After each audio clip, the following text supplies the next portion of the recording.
Awesome. Welcome to the final in round of Australs 2022. I'd like to welcome up the first speaker from the affirming team to open the debate.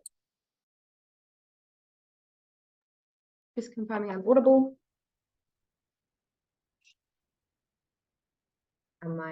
Sorry. Oh, awesome. Let me just put my papers in the right spots.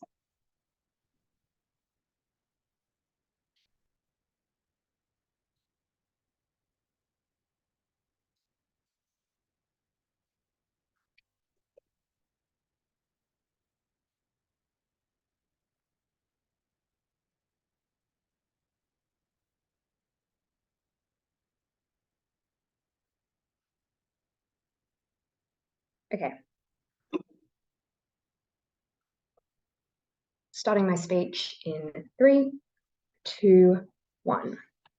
This debate does not take place in regimes where they already had the capacity to block these technologies and platforms already. It took place in places like Saudi Arabia, where they had no ability to block these platforms altogether, and where it was incredibly vital that these people were still able to communicate their message. Under our side of the house, we'll be able to show how how these social media platforms are incredibly vital to the political well-being of those communities, to connecting with other activists, to informing the West of these sorts of struggles taking place in that country. That was incredibly important because that was the sort of thing that was unable to happen on the negative side.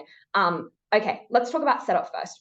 Let's talk about firstly, who are the types of actors who are able to request this sort of thing? Because we tell you that this is going to be in the vast majority of cases governments, firstly because they have the most incentive to counteract things like free speech and dissident movements, but second of all, because an individual was never enough to convince, for example, Twitter or Instagram to block someone. Like, for example, Trump has never been able to get individuals blocked. So this is in the vast majority of cases going to be a government actively going up and asking someone. The second thing to say is, the second piece of setup here is who are those people you are most likely to block, or what things you are most likely to block. Firstly, that's going to look like users, particularly dissidents, anyone spreading sort of inflammatory information about a particular type of history, or even representing better living conditions in a different country, or any other social movement that would be contradictory to the aims of that government in a different country. The second thing that you are likely to disallow is any sort of particular platform that would allow, for example, collectivization. We would note, for example, that maybe Facebook is okay in certain countries because governments can sort of monitor what's happening there. But for example, a platform such as WhatsApp, where it's encrypted and allows people to collectivize there, is something that is more likely you're going to be asked to take that down there. Okay. Why do we think that these countries are most likely to ask these platforms rather than just wholesale blocking that entire platform from their country? I think there are a couple of reasons for that. First of all is to say that technologically this is incredibly hard and requires a huge amount of resources in order to actually blockade it entirely. The second thing to say here is there's just a very significant time lag. That is to say, it will take an incredibly long time for you to be able to inform your government and pass that however the government operates, but then also to actually just force the company to go offline there. That's obviously going to be enough time for people to set up shadow versions or to get around it in other certain ways. And that's the third reason why they would obviously ask to do this instead of blocking it wholesale, because it's very easy to get around these sorts of blocks. For example, the usage of VPN is incredibly popular in certain countries. And fourthly, it is just far easier to block these specific individuals or specific accounts, because these, I think notably, a lot of these platforms are incredibly popular in these countries, and they know that their people actually use it. That is because the fact that it is glorified in media, obviously TikTok and so on, the fact that it is incredibly addictive, but also the fact that these platforms are just very useful in being able to organize things in your community or communicate with friends or family who live far away from you. Obviously, they don't want to block that entirely, but rather those specific individuals who would be otherwise able to hide behind various IP addresses. Okay, why is that so important to this debate? Because I think that what this means is that these particular social networks are incredibly important to people, and specifically these accounts on those networks are particularly important to the dissemination of information in that country. Why is that true? First of all, because this is a platform that a majority of that country uses. That means you can easily spread your message or information across your population, for example, informing them about a particular atrocity or a particular government corruption thing that has been happening that you're aware of. It is also important because it gives you a very quick dissemination. You don't have any sort of time lag that you might have with more traditional media, and also you get around those sorts of blockages from from other countries. The second reason as to why this is incredibly important is because other methods are far more easily controlled by governments. That is, it is much easier for governments to take down posters in public places. It is much more easy for them to disrupt public gatherings because they are able to see them, whereas online it is far easier to get around those sorts of barriers. And that leads into the third reason, which is to say that these are very anonymous platforms. Obviously, if you are putting up a poster that is promoting marriage equality or promoting gay rights in Saudi Arabia, you get caught on a street camera, that is going to be incredibly bad for you. If you can post anonymously, that is incredibly good. The fourth thing is that this is far better in communicating with other people outside your own country. I think we've seen that already, for example, in Iran, where you were able to find out about all the different atrocities that the government is committing and the protests happening against them by TikTok in ways that mass media cannot access necessarily, but also it connects you with activists in other countries. For example, in the Arab Spring, different people were able to connect with each other and realize, oh, well, this is fucked, therefore we should probably collectivize in some way. And this is something that is uniquely possible with these sorts of platforms that connect you across different countries. The fifth thing to say here is that it also exposes you to the views of other countries critiquing you. I think that is particularly important if there is a particular, if the education system in your country might be particularly indoctrination-y, but also just probably important because if you see something is wrong in your country, feeling like you have been heard by someone else or that pain has been recognized is probably very valuable to you. The final thing to say here as to why this is so important that these accounts still exist and people can access them is it allows you to educate yourself about other activist movements across other nations. That is, for example, you're being able to access seeing other people campaigning for marriage equality in Ireland or Australia or something, and then within your country, Saudi Arabia, they obviously don't support that, means you are able to see that sort of thing. That's probably also important for other campaigns, you're able to just see their strategies and so on. Okay. Why is that why is this something that can't be achieved? Why is, even if this is blockaded, basically governments won't be able to do that? I think first of all because they can't do this because it requires a huge significant amount of resources to be invested in monitoring that sort of this sort of profiles, and therefore basically even if the government tries to blockade them without Facebook or Instagram's permission, they would still be able, they basically wouldn't be able to do it. That is because there is a level of leakage of this sort of information, but it also is because these sorts of things update over time. For example, there are a bunch of different hand signals that update hour to hour or day to day on TikTok that communicate certain information that governments can't be privy to unless they have a person watching that, a set of eyes. That requires a huge amount of resources to try and block out all of those different individual videos or different accounts. That means that even if there is an attempt to blockade them, they would be unable to do it without the support of the platform. The impact of this is incredibly important. That is for two key reasons. First of all, it improves the quality of life for those individuals within that country. You are probably likely to be persecuted because of your identity. You probably feel like that pain has not been heard. And that is incredibly important that you are able to connect with other people and feel a sense of solidarity and feel that you are not necessarily alone. Obviously, that is really important, but I think this is also important for other reasons because it allows you to access resources to help you in your struggle that you otherwise might not be able to. That is, you can see the strategies of other similar movements in countries like yours and how they might have succeeded. It might give you resources when you talk to activists in different places. It might show you different critiques that other places have made of your country that empower you more and make you feel like you are more able to stand up to them. The second thing here is that it is just useful for people outside of those countries to learn about the issues that are happening there. For example, as I've already characterized, you aren't able to, a lot of mass media can't see sort of the things that are happening necessarily in Iran, but that sort of thing can much more easily come out across social media platforms, and it makes other people feel heard. Okay, let's deal with why these countries can't blockade those platforms entirely, because I think I've already established in my introduction, this basically would only apply to a country that has a massive technological stuff at their disposal. Okay, the other reasons why they are unlikely to blockade it entirely is they just have a revealed preference. They want to ask Twitter mechanisms or social media mechanisms to do that for them because these are incredibly popular apps. We'd note that activists are probably the most likely to pick those popular apps because they can actually spread their message. And this would probably just be incredibly unpopular in their own country because a lot of people use them and like those apps. And I think that's important for a few reasons. Firstly, a populace that is really annoyed about this is incredibly hard to govern. And note that this affects a majority of people, a majority of middle class people, and they are probably the ones who are most likely to protest even if they weren't beforehand. But also, this just requires a lot of technical expertise. Obviously, that made it hard to blockade. I think we show you why this connects you with the most important activism strategies. Incredibly, incredibly proud to propose.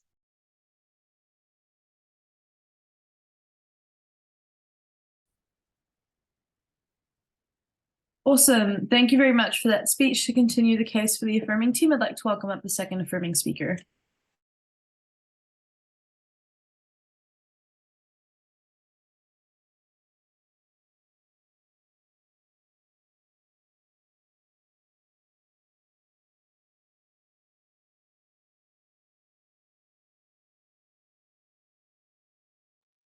Just confirming that I'm audible. Yep. Cool. Awesome.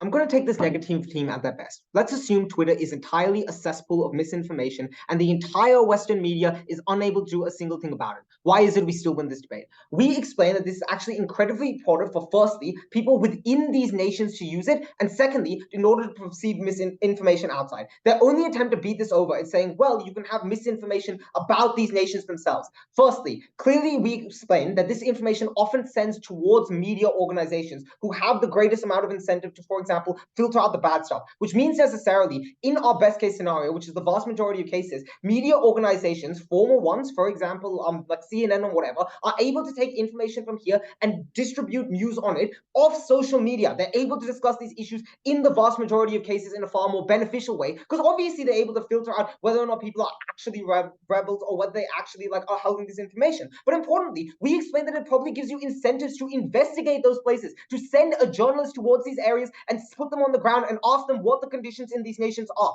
That is far more important because, firstly, these are the people who are most oppressed. They're the ones who have no recourse against their government, and this is the most effective way for them to, firstly, involve the West to do things like sanctions or take actions against these governments in a formal measure. But secondly, allow for far more backlash against these nations, because we would know oftentimes these nations want to try and legitimize themselves in the eyes of the West. I would know, for example, Qatar World Cup was entirely made to try and sport wash themselves because they want to see themselves as good, which means necessarily backlash is actually an incredibly effective method often to attack these nations. Their second claim is that, so secondly, we explain that it's often good for people to see these messages within their own nation. It means that you can use the private messaging of WhatsApp to organize your protests within your nation, to organize and find people who are like-minded within your place, to find people that you think that you know that you can support them, which is important because, firstly, it means that these protests actually go through. People are able to express their democratic right to have control over their government, which is so often repressed in these nations. But secondly, even if it was true, you got absolutely no change on our side, we are still happy to cop that, because this is a platform for people to speak out. This is a platform for them to express their opinions, to express their oppression, to express the fact that they are being harmed so badly when all other options of them have been killed by these nations. That is why even in the best case scenario, we win. Let's then discuss the characterization they have, because for all they want to say that we want to characterize on the bad cases, they never engage with our cases.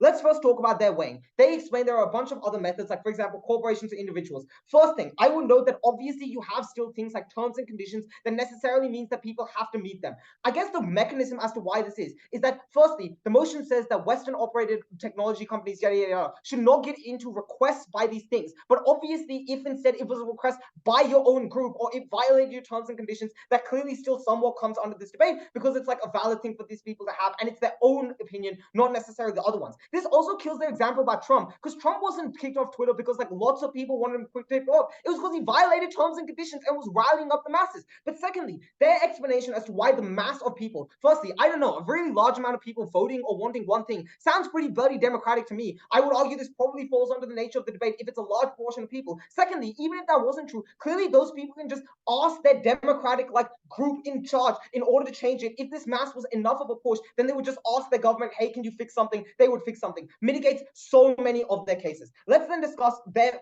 attempts to try and kill our case. Their first claim is that it is unlikely for these bad groups to be accepted. We explain that you have many incentives, the main one being a monetary incentive. I would also just note empirically, Twitter has already banned over 500 Iranian dissidents already on their platform, so empirically their case is down. Let's give some mechanism. They say you were in the US and therefore you are progressive. Firstly, because you actually own the media companies, you can often insulate yourselves from the worst harms of it. You can shut down conversations that say these individuals are bad and say ban, hate speech. You're often able to, and also because you're the richest, you're probably the one who least cares about public opinion on yourself. It's the reason why so few people know, for example, who owns Twitter, who runs WhatsApp, that sort of information, because you're able to express that information. But secondly, often the richest individuals, because of the fact that they probably profited from like systemic injustices, are the ones who probably most believe in these nations or like the most counterintuitive it, which necessarily means it's unclear why you buy into the narrative of like utter freedom from the United States, etc. But obviously that is obviously superseded from the idea to make profit incentives. They assert profit incentives means that you don't ban these in these nations. But we explained probably that because it is protesters using this mainly, there are very few profit incentives involved in this situation, because often it involves protesters trying to interact with each other immediately, which means you can't do things like put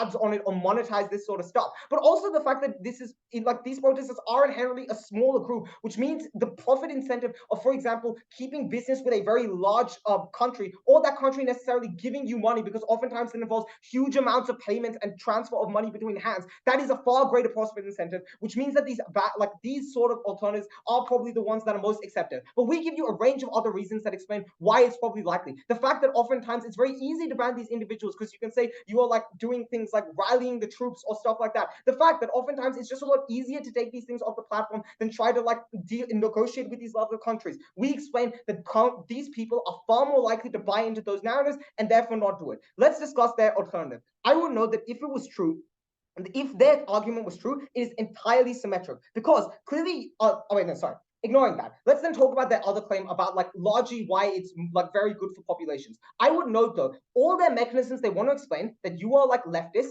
you are, for example, have a profit incentive, are maximized on their side. If, for example, a large portion of people want Donald Trump kicked off Twitter and are going to delete their Twitter accounts to do so, they're more likely to get the change on their side. Profit incentive is far worse on their side, which means necessarily the groups of people who are far more likely to get kicked off this side are probably going to be the ones that they want to suggest are really, really bad. The people like, for example, Donald Trump or individual actors who necessarily are harmful. But also we explained that it's just not in the incentive oftentimes for example, Twitter or these large groups to ban these individuals, like to ban these individuals in the sense of like listening to them, as opposed to like a terms and conditions service, which necessarily means that that kills it. Their other claim is on misinformation, and that misinformation is particularly bad. We explain why misinformation in the most circumstances are mitigated. Let's deal with the individual claims. Firstly, Twitter has huge amounts of steps in order to kill misinformation. So does things like Facebook, so does things like YouTube. Things like, for example, you can just delete misinformation because it's not in the terms of services. Things like putting descriptions onto them, like YouTube does the link to like YouTube page or like Wikipedia pages on the actual issue, or like Twitter has like the blue checkbox to check that it's a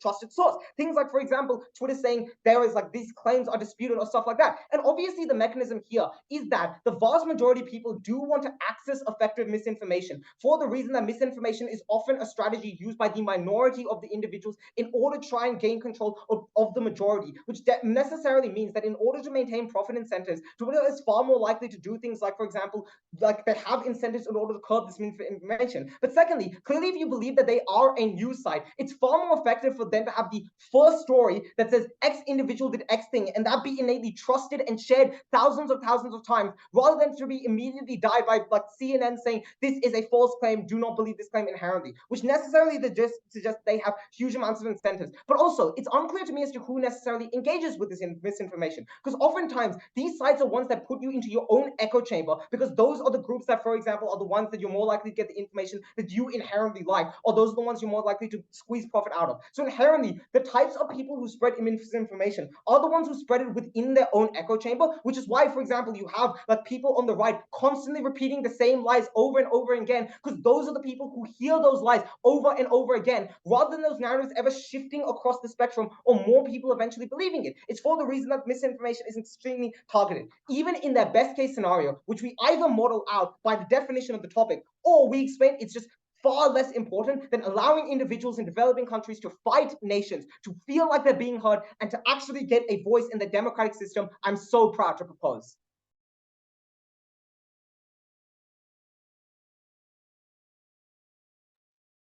Thank you very much for that speech. And to continue the case for the affirming team, I'd like to welcome up third affirmative. Just give me 1 second to organize.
Sorry for the delay.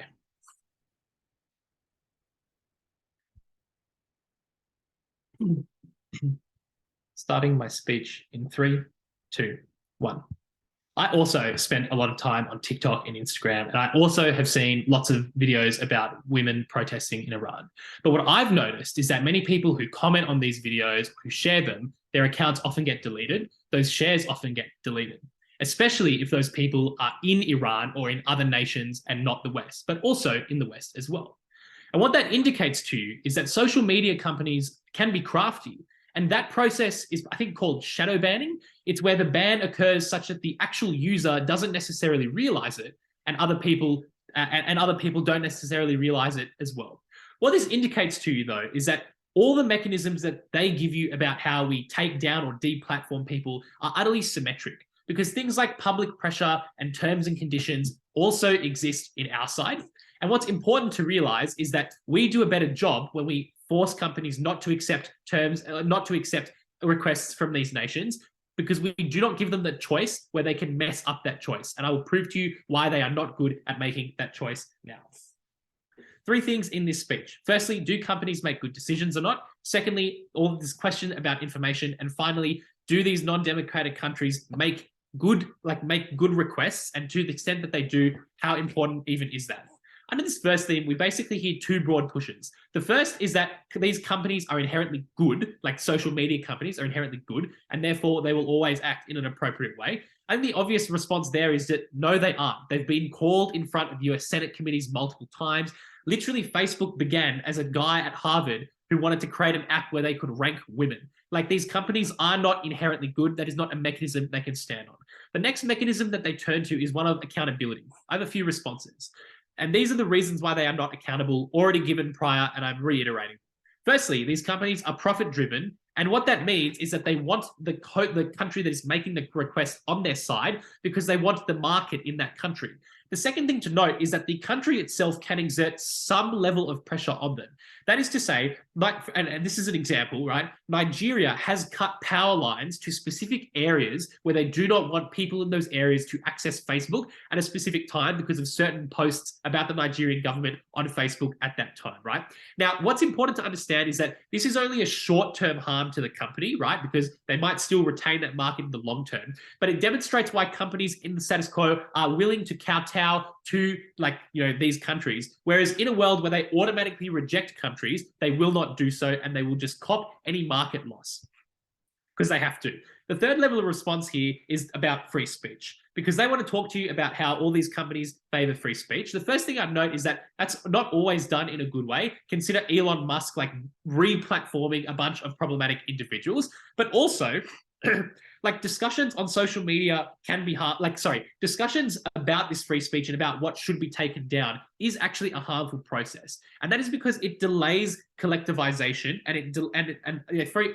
What I mean by this is, if Facebook takes something down and then people have to ask them to bring it back in because it's free speech and we ought to have a right, that amount of time in which it has been taken down is a critical time lag in which information is not being disseminated, and it delays collectivization in important instances, and it delays the dissemination of information. More importantly, they just do not give you any mechanisms as to why Twitter or any of these other companies would listen to people. In fact, and this is my final response, it is likely that these big companies are not accountable to individual or even mass groups of people. They're instead accountable to the government. And that's for 4 reasons. Firstly, because there is a huge power asymmetry, because often people rely on your platform to live because it is integrated in the way that you work. For example, consider Facebook Marketplace, or a Facebook page where you are explaining where you can get water or where you can seek shelter or something like that. Obviously, people still need to use that platform. Secondly, it is difficult for groups of people to change platforms, and that is because it takes a lot of time, a lot of effort to reestablish a specific community on a different platform. That's a reason why they won't all just leave, and why the first platform has some level of power over them. Thirdly, there are often just few alternatives. And finally, people just might not be aware of any issues that the platform has, or might not know what to do about them. At the end of this, the comparative that's important to understand is this, because as Negative explains, in the status quo, these companies automatically listen to the country. And if the country had a bad request, like, they asked you to take down information about a genocide or about a specific political figure, then people need to, individuals or protesters need to waste their time and their energy and discourse trying to get Facebook or Twitter to walk back that decision and still allow that content to be there. It is far better for Facebook and Twitter to ignore these requests, and instead, if it is the case that someone does genuinely need to be banned, to allow slowly the public pressure to build up for a ban. And the reason for that is simple. There is not that much damage that someone who ought to be banned can do. For example, if Andrew Tate exists on Facebook for an extra week, he's not really going to cause that much more damage than he already has or than is possible, right?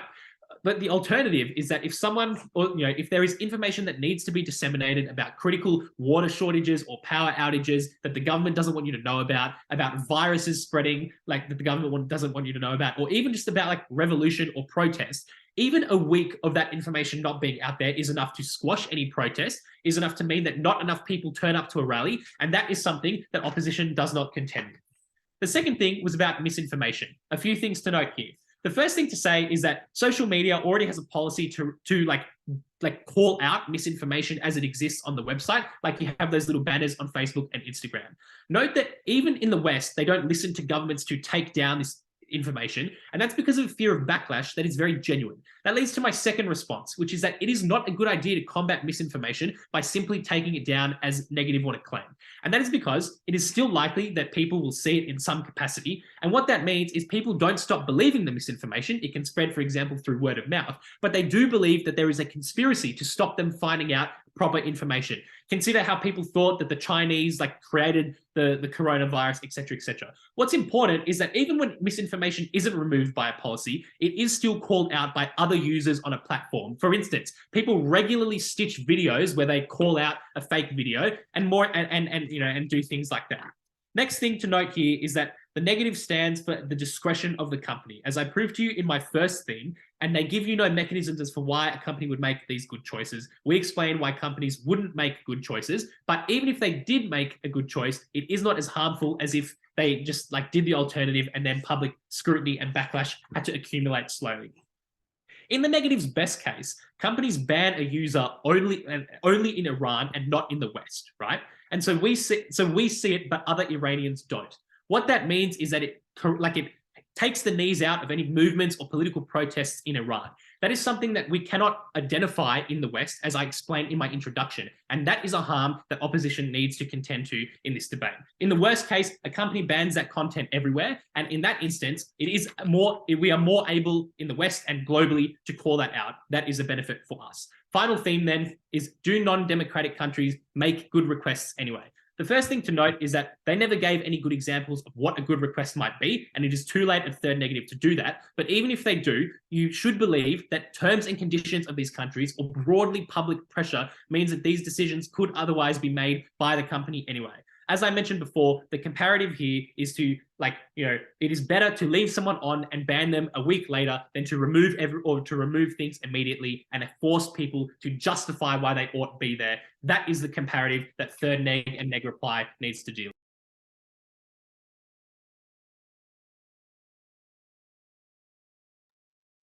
with. Awesome. Thank you very much for that speech. And to close the debate, I'd like to welcome back up the leader of the affirming team.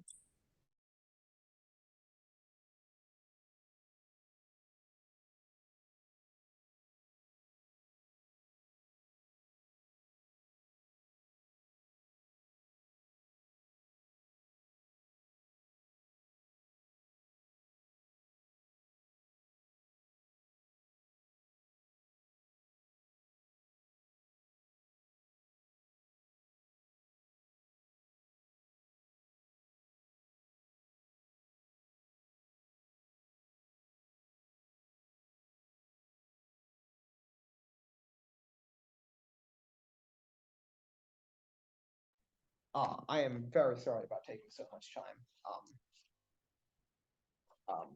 I am horrible at organizing my sheets. Also, formal apology to anybody watching me on the recording, just fumbling around my table trying to find stuff.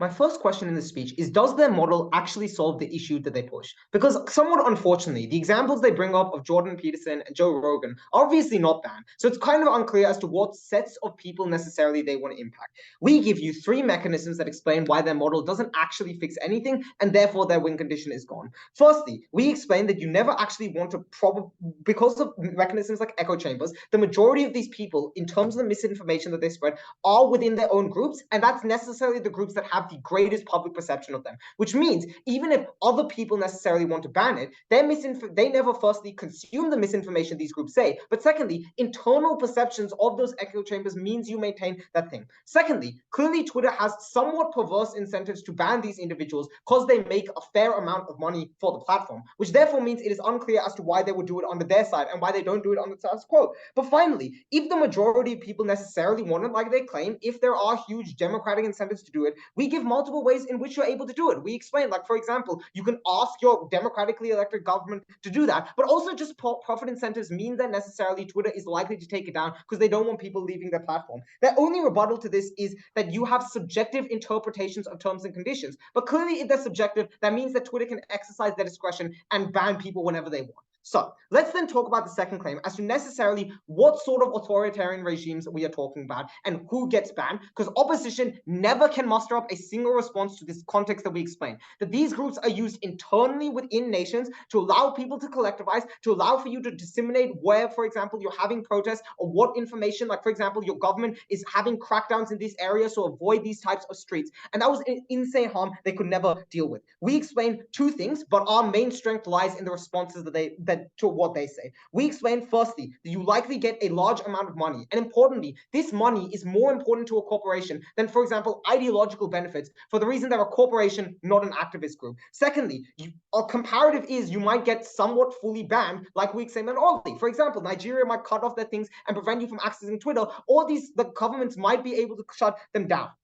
What are the responses to that? They firstly saying you could be ideologically opposed. We not only weighed this off, but empirically, I think adjudicators would be aware of instances of, for example, Facebook propping up regimes that are not in the interest of Western organizations. So I don't really want to say that. But obviously, the response from Ollie is that you can play both sides in this situation. You can both say, for example, you're supporting the Western government, but secretly support these governments, because we explain information about these bans is incredibly difficult to let out because Twitter controls the platform, because of the fact you can shadow ban people so they don't even know that they're banned, because of the fact that Twitter inherently is likely to do things like, for example, only internally ban it, so it's unclear how this information spreads out to other people. The second claim is backlash. We explained that firstly, executives can insulate that backlash because of the risks, but secondly, it does not apply if you're doing it internally within a nation. But finally, clearly the backlash that you experience is dependent on people actually like caring about these sorts of groups. We explained that these groups probably are the smallest and therefore have the least amount of public perception around them. They then say public pressure.